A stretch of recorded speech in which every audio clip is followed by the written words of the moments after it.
What really happened over the last 6 years? Lockdowns, censorship, fear, rules that made no sense, yet were enforced without question. While you were told it was for your safety, freedoms disappeared, business collapsed, and dissent was silenced. Today, I'm talking with Matt in the Hat, what he saw, what he experienced, and why he believes we've been living through more than a health crisis. Was it mismanagement or a global agenda hiding in plain sight?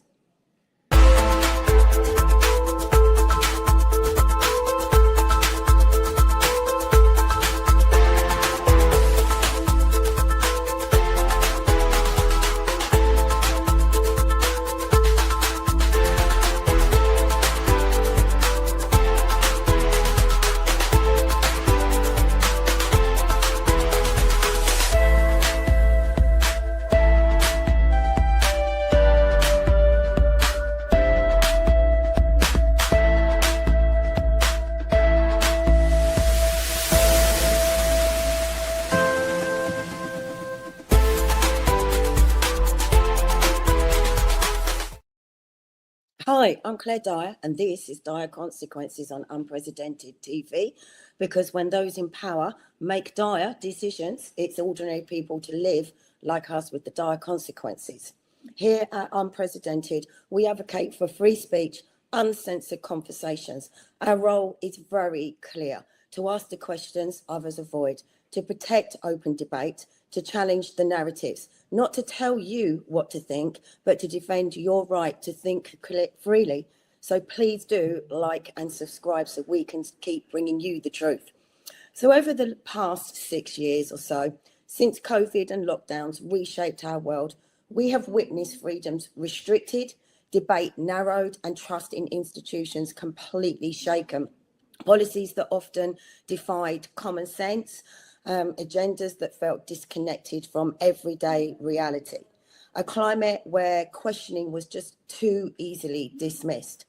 Many are now wondering, and more every day, can we trust the politicians, their parties, their promises, or have we been living through not just a political crisis, but actually a spiritual and psychological one as well? Today, I'm going to be speaking with Matt in the Hat about what he has witnessed and personally experienced over the last 6 years. Not theory, not headlines, but lived reality. His perspective, his challenges, and what it reveals about the times we're living in. Because if these are unprecedented times, they most certainly demand unprecedented scrutiny. So I'd like to welcome today Matt. Hello. How are you? I'm really excited. Thank you for having me on. This is a dream. Really? Thinking back to, you remember when you liked my stone piles and what we were all doing back then, and the hopelessness of the situation. Yeah. Well, what struck me, I mean, obviously I found you, or you found me on Facebook some many years ago, and it was your photography and your videography, but mainly your photography. I mean, your perspective and your insight through the pictures and the videos you take, I kind of feel is kind of second to none, and I'm quite proud to have a piece of your photography hanging in my house. Oh, thank you. It was a privilege to give it to you as well. You've done so, and that was back then. You were doing so much to bring out awareness. That was back then. It's been incredible to watch your progress. It really has. Oh, thank you. That's really kind. Well, I wanted you to come on because I think you're a little bit, I mean, we're totally different people, but you're a little bit like me. I want to take you back sort of 6.5 years ago, and how things have changed for you and when it started. Right. Okay. That's a long journey, isn't it? It is. So we'll probably have to break it down. But I'm guessing you, like me, were a little bit unaware of kind of what was going on around us until COVID hit. Do you know what? I was asked this question recently, and I've read John Pilger, Hidden Agendas, which gives you this was written in the 1990s, and it tells you a lot about the hidden workings of Britain's foreign policy and multinationals. I knew all about the Iraq War, what a stitch up that was, but it really didn't affect me. So I'm living in the Western world, living a good lifestyle. I knew this was sort of going on, but it didn't affect me until COVID came along, and it was like, oh my God, they're going to do it to us as well. they're taking us out. So what made you kind of get involved back then? Because you're quite in the centre of it, aren't you? Because you go to all of the protests. I mean, you haven't stopped going to protests over the last 6 years or so, have you?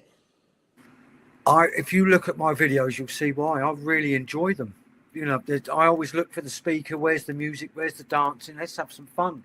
The whole reason for that was what was my colleagues and neighbours, what everybody was saying, compare, you know, what they were seeing on the news. And I was going out and saying, well, look, I live with my mother. You know, my mother, she's 90 years old. And this is what I'm doing. I'm just having a good time. We're having the most amazing time I've ever had in my life. And you know, constantly putting up pictures of older people, you know, month after month, the same people. And it's still going on now. All the proof is there. I want to give a big shout out to Nikki Blue. She did a interview recently with Wilsey. She's a vaccine victim. I'm going to send you the video. She comes across as so professional and puts the points of you know, the facts across. People need to be seeing this now. I don't understand why we're all talking about what we're talking about. This is the biggest crime in humanity, and we've just moved on. I just don't, you know, the power of the TV, there seems to be something more than that, because most people are aware now. Well, this is the thing. It's like during lockdowns, I mean, the news were only sort of mildly covering it, weren't they? And, you know, I think there was one protest, I think in the summer of 2021, and there was like 1 million people there. And the news said it was like a few hundred. Yeah. Yeah. We used to go every single month virtually to the, that was a fantastic, that's the one. That somebody, you see somebody's climbed up on these statues there at Trafalgar Square. There were protests that me and Dean went to where we sat down and had a 3-course meal just watching it go past. There was one protest we went to, we never saw the front of it and we never saw the back of it, and we were trying for about 4 hours. It just went on for miles. It was just incredible. And yet the censorship on that, they really tried to shut it down, didn't they? They didn't want people knowing that this was going on. Yeah, I'm on my 3rd YouTube channel now. I think I had 3 Facebook accounts at one point, and was just swapping from one to the other every other week, just used to it, you know. Yeah, trying to fight through the censorship. Yeah, I don't think really though, Claire, back then I had much grip on reality, in as much as the way algorithms work on social media. And I'm not sure I understand it too much now, but I know I'm in an echo chamber. And I know the groupthink mentality that I'm in now is actually very, very, very frustrating, because I don't believe we're dealing in facts anymore. I think there's so many people out there that don't actually admit they don't know what's going on. I don't want to come on and be as the, you know, it's good to have somebody on the camera that's confident and can tell you what's going on, because then you'll believe them. That's why we listen to these influencers. I've stopped listening to people now, because how do they know what's going on? It's been such a psyop. Yeah, and this is the problem. There's so many people now, and there's on all forms of social media. And I'm going to say now, with AI as floating around as much as it is really, really hard now to pick out the misinformation. I would have said kind of 6 years ago, it was a minority of people trying to speak out.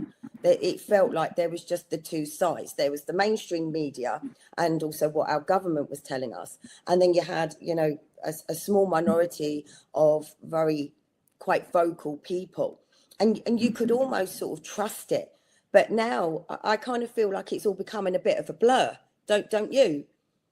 Oh, it's most of it's nonsense in my opinion. It's just opinions backed up by confirmation bias that's been planted. I'm not saying this is the case, but most of the information that we've researched could possibly just have all been planted there anyway. Do you think? Yeah. So what do you think the truth is then? Well, put it this way. I've been led to believe, and rightly so as well in some respects, that it's all one big show because COVID was ridiculous. That was Monty Python. And Yeah, I mean, look at this, the picture here. Do you remember that? It was like every week, wasn't it? They would stand on those podiums. Yeah. I mean, I said to Dee, I used to say to people, I'm sure the British government are trying to wake us up. This has got ridiculous now. If you have a pork pie in your pocket, sit down, go 100, 200 yards down the road at the right time, you won't catch COVID. It was just like, what do you mean I've got to have another injection and another one? This is getting sick. Yeah. Do you know what I mean? It was just... And do you know what I don't understand is there were so many things that kind of jumped out at you that didn't make sense. Like, for example, Partygate. You have Matt Hancock as well. Matt Hancock and the affair, which he then went on I'm a Celebrity afterwards and said it wasn't law, it was just it was just like guidelines. It was, and you kind of think, hold on a minute, but people's lives were destroyed following these rules that you stood on, on TV telling us we had to do.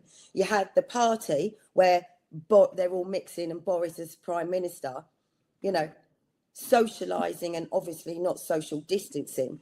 And as you said, pork pies, you had to have a substantial meal to be able to drink alcohol. And you kind of look back and think, why were people not questioning that? The propaganda. So the nudge unit, the psychological, which they've admitted to using, the psychologists that they use to frighten people. Well, this is the thing, SAGE was made up not of virologists and doctors. It was made up of psychologists. My question always was, why do you need psychologists to tell you how to deal with a pandemic? Because they wanted to change the way we behave. So I look at all of this and I think it is a psychological war. Yeah, without a doubt. Because it feels that everything they do and everything they say, every single act, every single policy, every single agenda that is inflicted on us, it's all the same psychological manipulation and conditioning being used. Like it's out of a book. Yeah, I mean, I've got lots of opinions and theories, but if I stick to what I actually know, Go on. With my protest photos, the videos I put up with my mother, that COVID was vastly over-exaggerated, but they even said themselves right at the beginning, the vast majority of people will catch this disease and not even know they've got it. They told us that. Then they went on to say, but those who do catch it and display symptoms, it'll be cold-like symptoms. There will unfortunately be a small minority that get hospitalized, and a very small proportion of those will die. I remember those words them telling us because I overreacted to it and said, no, it's going to be worse. I had some information off the internet again that spelled it out to be worse for me, believed it because it came from the screen. And now, because now I'm like a carp, I don't know if you've ever done carp fishing. Once they've caught one, they're very shy about picking up bait. I'm very shy about the information that I'm reading now. Like, where is this coming from? Yes.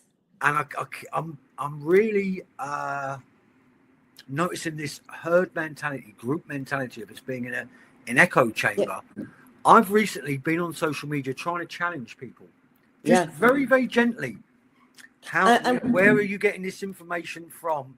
And it's like being back in the COVID days. Straight away, I'm an idiot. I'm asleep. I need to research, but no one can give me any real answers. They think they can, but they can't. And this guy's got a very well-known nickname, hasn't he? Matt the Cock. That actually wasn't the one I was thinking of. Yeah. Yes, the song from Mad Mix Conspiracies. Yes, Medazalam, Matt. Yes. And his girlfriend, who he was sneaking out to see during lockdowns, while the rest of us were obviously either getting arrested. As you found out on the protests, people were getting arrested for being out protesting during lockdowns. It all feels like it was like a bit of a joke, really, apart from the fact that it isn't. Claire, they were mocking us all the time. I heard I heard about the Midazolam murders, and I'd heard Kate Shamani talk about it. And there was an old boy I was looking after. He was just lonely during the COVID. He had a daughter in France and a daughter in Colchester, and I was the only person who went to see him. And which was quite weird because he was sitting there terrified of COVID and saying, "Come in, Matt." And I used to knock on his door and put with this portable speaker and put it on full blast and start dancing in front of the neighbours. And to ring his doorbell, and he'd come. "What are you doing?" And I was like, "Shut up, Alan. You know I go to protest. You know what I think. Come in. You'll be all right." Anyway, sorry, I'm cutting a long story short. He went into hospital a couple of times, and I had to go in. He said, "Matt, they're going to kill me in here." And I said, "You'll be all right. I won't allow it to happen." And I went up there every day visiting him, and every day I would take him out for a cigarette and have a laugh with the nurses. I say, "Give me 50 quid and I won't bring him back."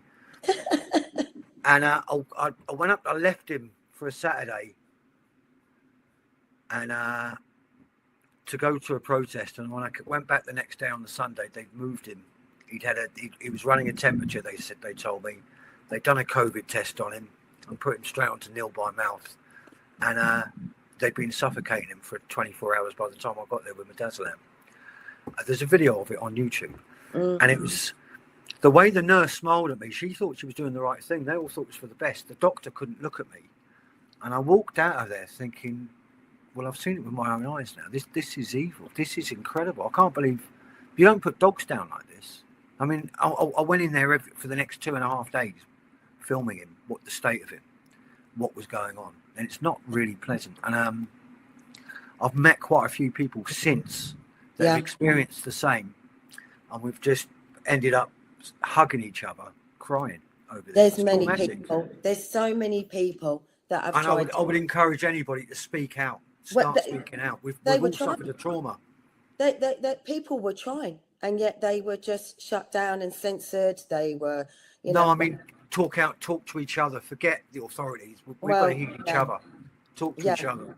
Yeah, definitely. Whereas now, that I was a firm belief that when people started waking up, we should be there for them and put an arm around them and say it's going to be all right because we've been through the trauma. We've walked this path. You're going to be okay. Yeah. And now we're all just shouting at each other, calling each other shills, lefties. It's just crazy compared to that love I experienced during COVID, which was incredible. That was the most diverse, inclusive community that didn't care what colour you were, what religion you were, what nationality. Nobody cared. We just wanted the truth and we wanted to help people. We are definitely becoming more divided. And I think that's part of the agenda with the psychological war as well. We're gonna take a quick break, but we'll come back to this. We're just gonna have a look at another one of our shows, which is Team Scott Uncancelled. Okay.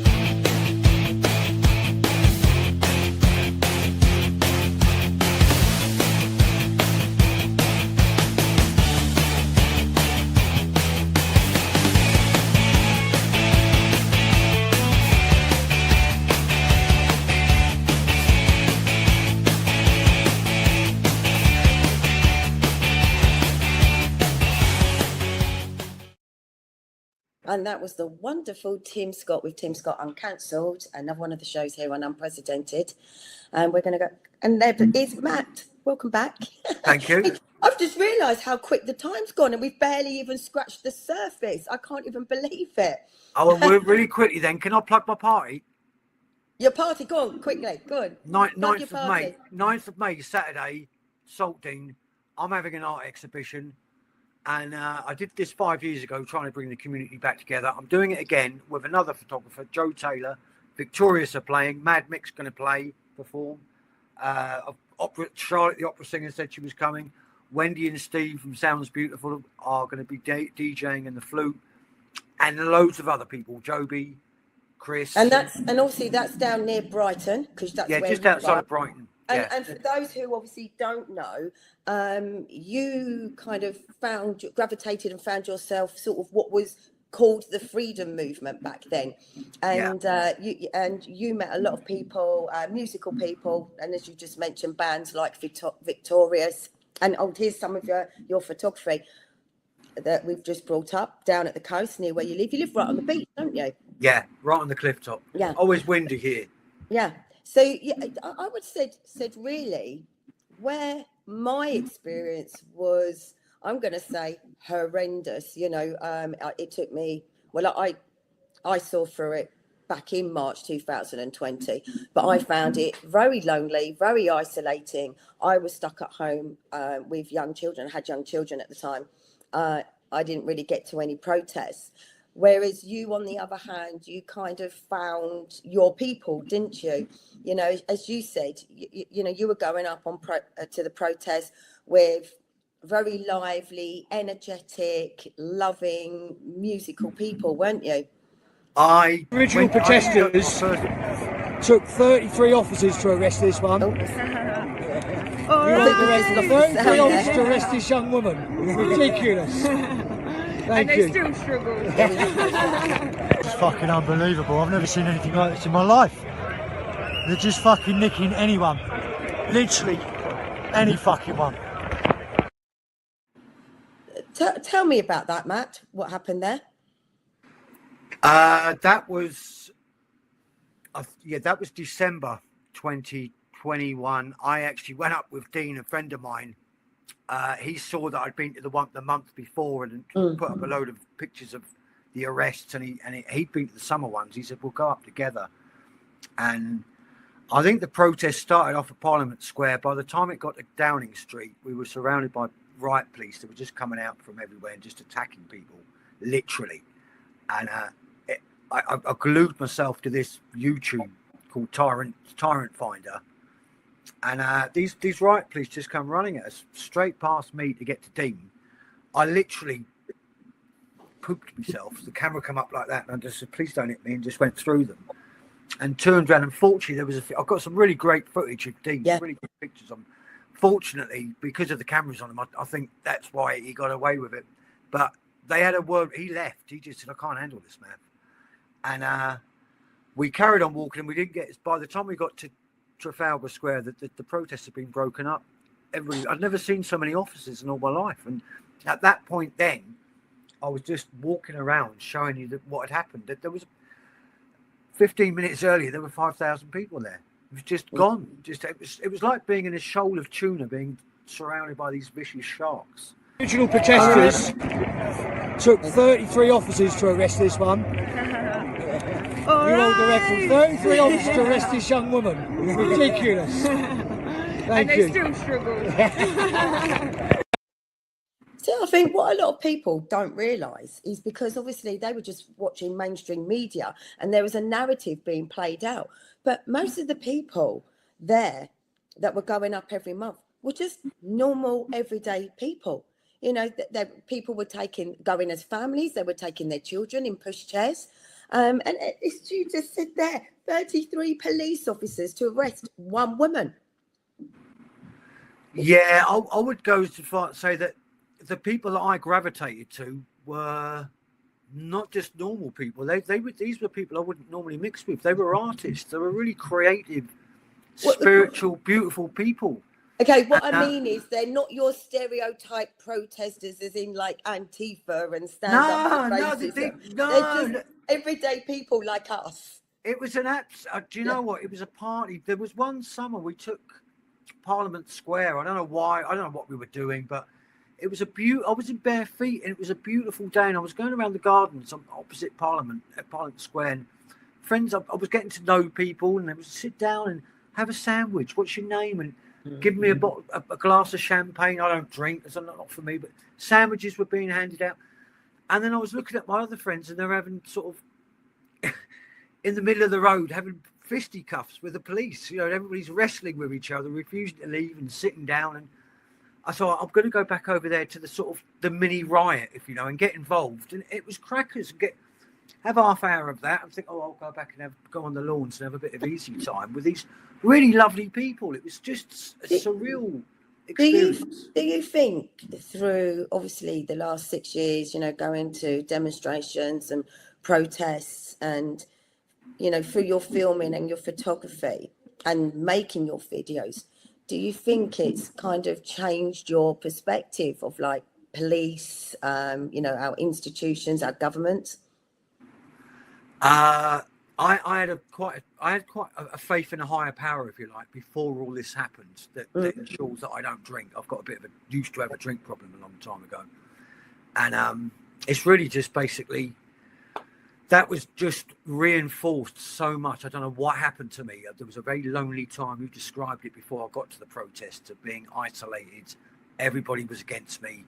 So what is going on here? And recently there's been a lot of soul searching for me, having a look at me, first of all.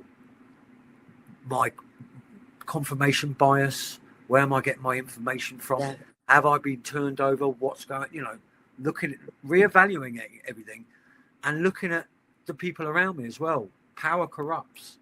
Yeah, I can totally relate to that, because I'm not talking about money. I'm talking about likes on channels, popularity on the stage. It's the egos of, and it's really quite wow.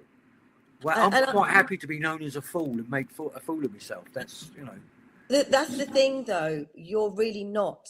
And I think that might be misleading about you, that you, as you just said, you play the fool, and that's the persona, but actually you see a lot.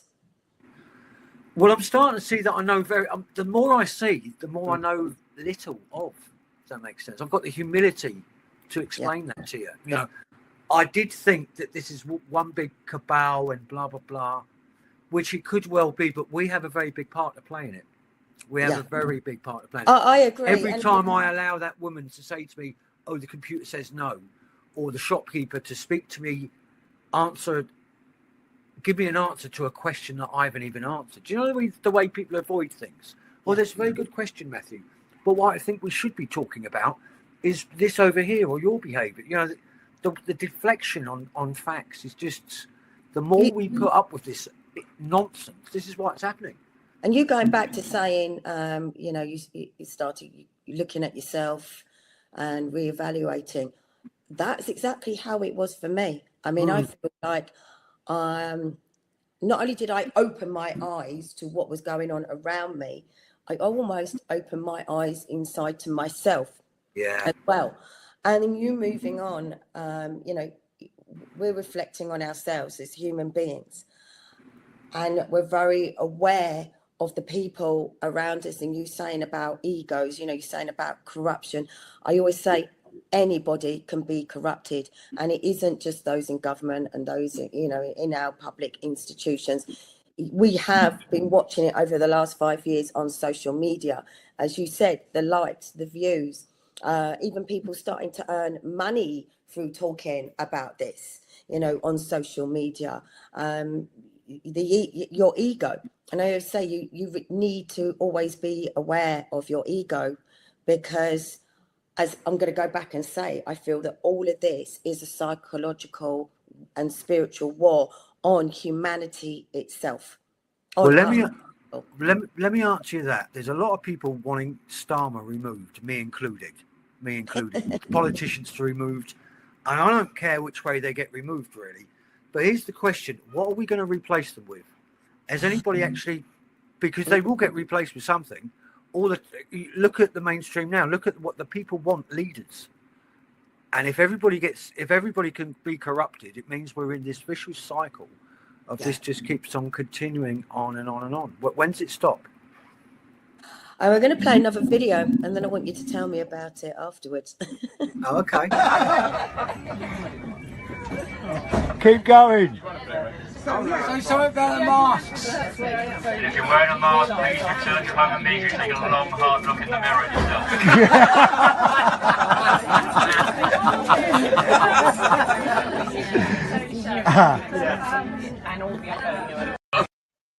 What I am actually just going to say before you answer that is, I actually think you guys were and are the original Montgomery Toms. You know who that is, don't you? Yeah, of course I do. Yeah. You tell me what was going on this train. we were on our way to London, and that particular day, the trains, there was engineering works. There obviously would be engineering works when we had a crowd to move up to London. We used to take over carriages, like 3 carriages on a train. We had musical instruments and loudspeakers, playing music, dancing, and of course we had what back then we'd call them the sheep. would see us and panic and scurry away. But we ended up on this platform at Clapham Junction, and it was packed, and we needed to get the next train, but the platform was already packed with other passengers. And Sam he got his megaphone out. He said, and the next train would all unvaccinated passengers use the first 4 carriages. Vaccinated passengers go to the back of the train. And they all moved, and we had this. It was incredible. We just moved onto this train, and it just carried on. He made. I was lucky enough to be around this fella. He was a genius with his voice, pretending to make, with his loudspeaker, pretending to be the announcer. He did it in stations.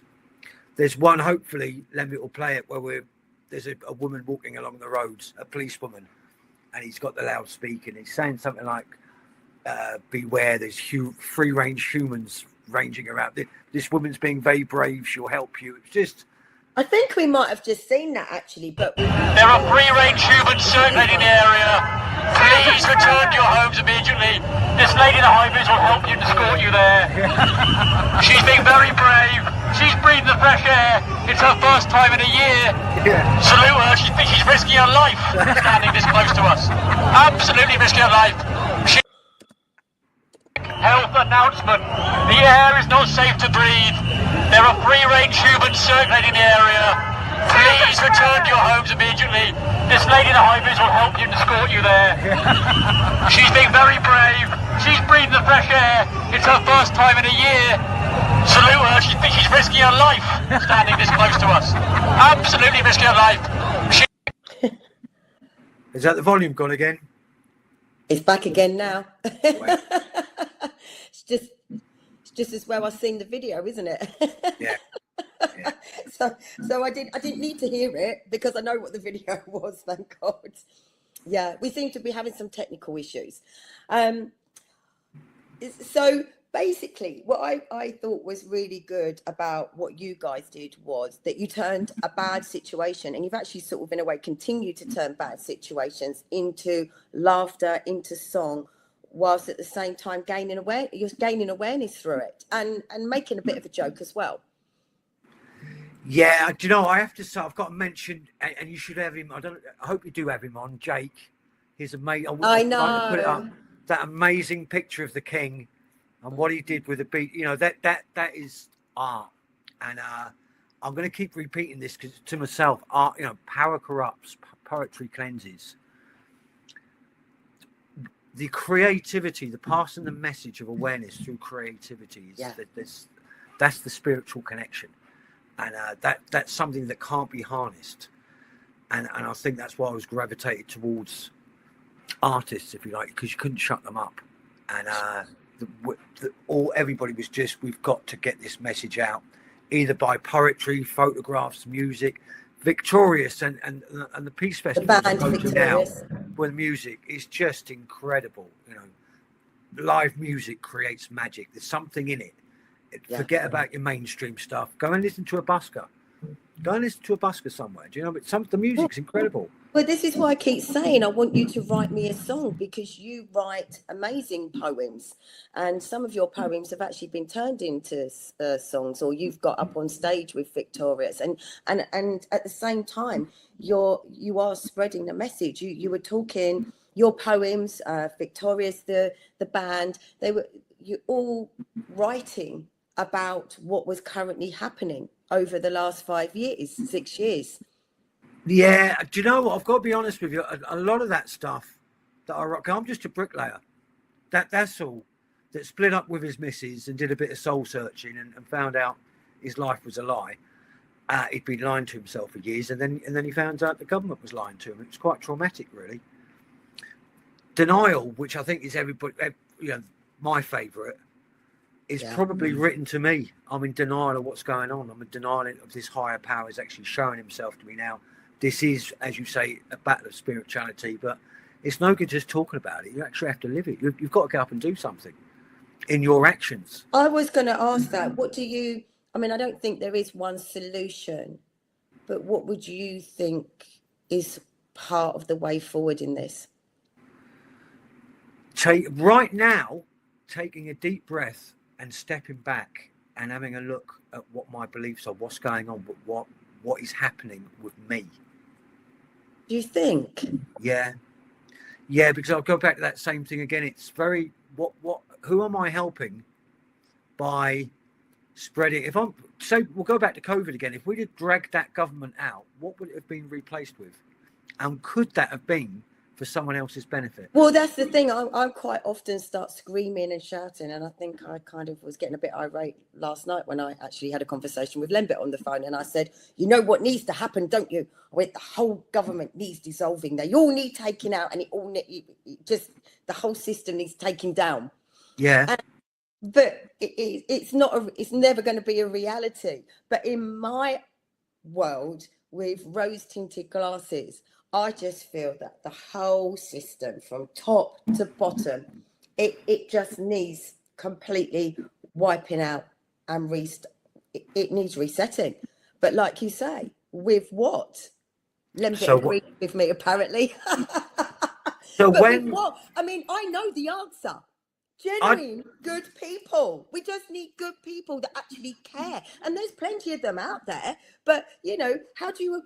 I shouldn't really say this, but how do you overthrow a government?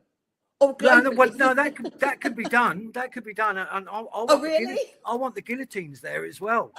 But careful what you say. What happens? Who replaces them? If power corrupts, we're back to it again. So you're saying there's loads of good people out there. There are. I know that.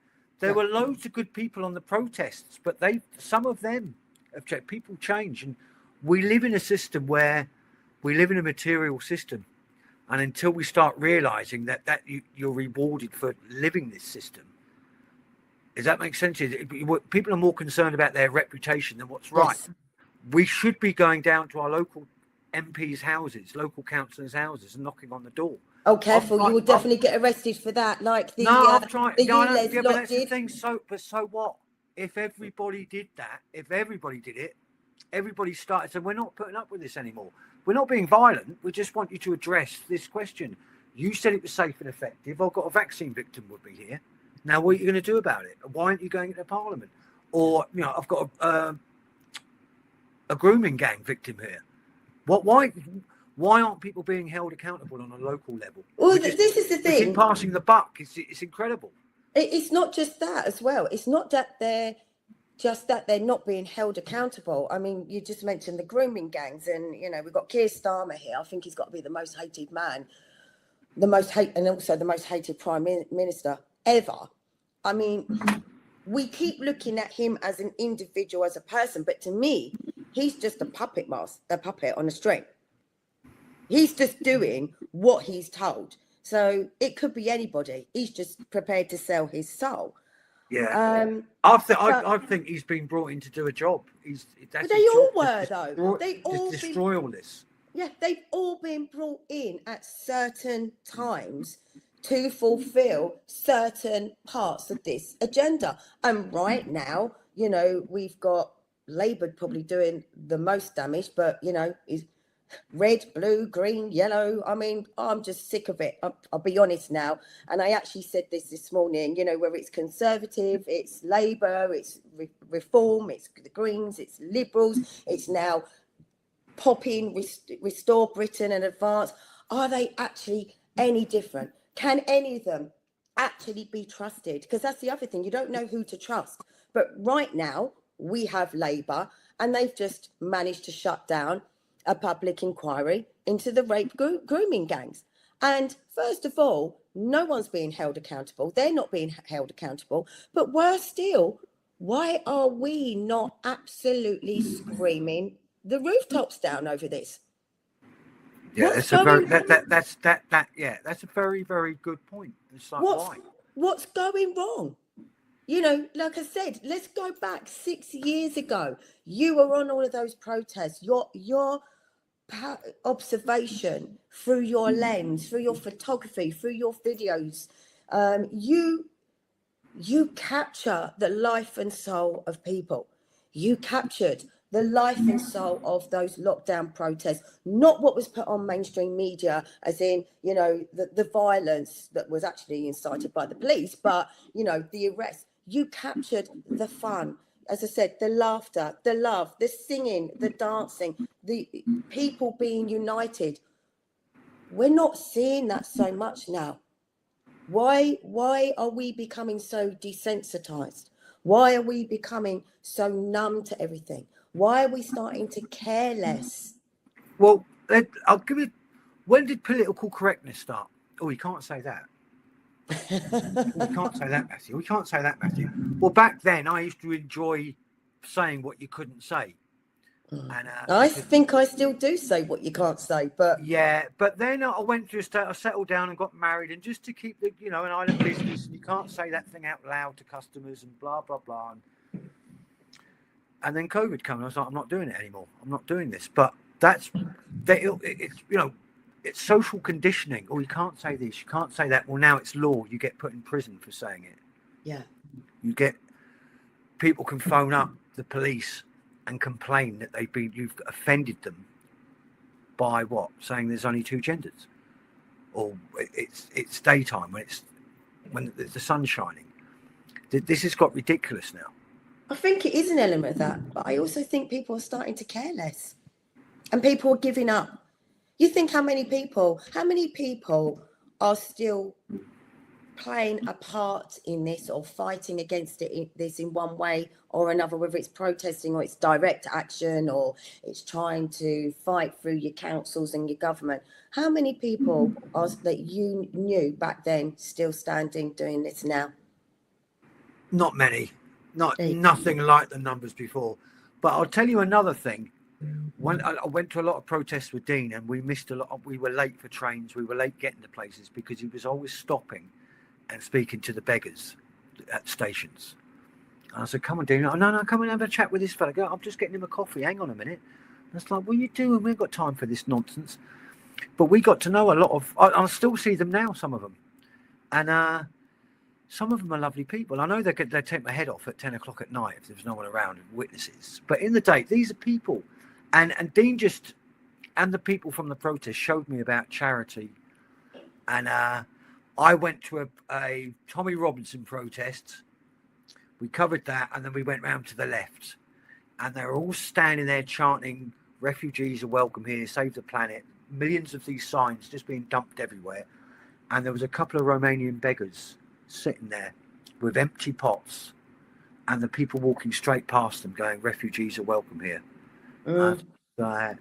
What? Dean, I've sat with tramps. I've learned how to become invisible. Just go to Marks and Spencer's, go to any town centre, find a tramp and sit with him on his cardboard. I offer to buy him a coffee. He'll let you sit with him, and you'll see people will just step up. They don't see you. It's incredible. They've got to get back to the car park. I've got to move the car. They just haven't got time to. They don't want to see you. You become invisible. That's what I'm trying to talk about. I think a lot of this society, it's actually down to us.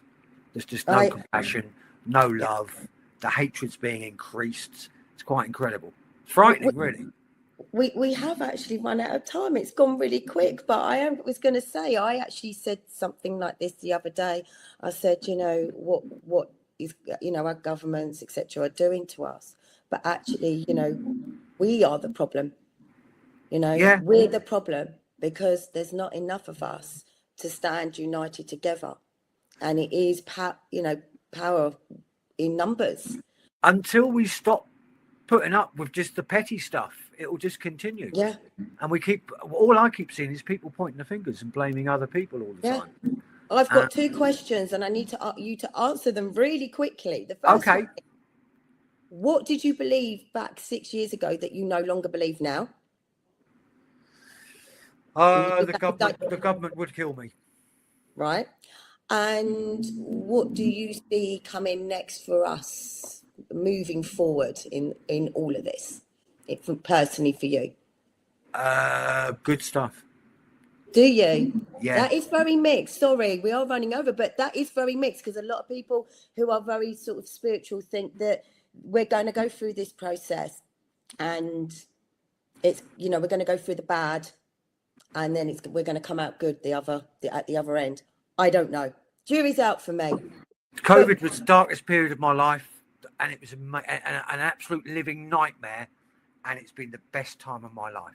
Bring on Armageddon. Bring it on. That's your final words, Matt. Bring on Armageddon. So, thank you. It's been a pleasure. Thank you, Claire. You're welcome. I will send you that video. It's only about a minute long, I think, with Willsey. That's what I wanted to. There's so much I want to say, but we all bigged each other up when this all started. Yeah. I was putting people on my YouTube channel. We were all bigging each other up. Yeah, get him to play, get him to, and it's not like that anymore. And we've got all the information. We're so connected now, and yet we're not doing it. And now we're knocking each other down. So yeah. Thank you, Matt. Love you loads. Speak to you later. You too. So tonight, you've heard one man's story, but many people watching will recognise parts of it in their own lives. And across different countries, we've seen similar patterns, governments acting in step, the same messages constantly being repeated everywhere, and big decisions being made that affect millions of people. And it makes you stop and ask, is this all just coincidence, or is there a bigger global plan shaping our future? And when decisions are made far away from people who have to live with them, democracy can start to feel very, very distant. And when fear is used to drive policy, and when certain opinions are pushed while others are completely shut down, that's not healthy for any free society. And this isn't about fear, it's about staying aware. And freedom is rarely taken away all at once. It's usually chipped away slowly, bit by bit, often in the name of safety or crisis or convenience. If there is a wider global agenda at play, it only works if people switch off and stop asking questions. And real power in a democracy comes from informed, engaged citizens, not silent ones. The future won't just be shaped by politicians or global organisations. It will be shaped by whether ordinary people choose to pay attention, speak up, and hold leaders to account. I'm Claire Dyer. This is Dire Consequences here on Unprecedented TV, and thank you for watching.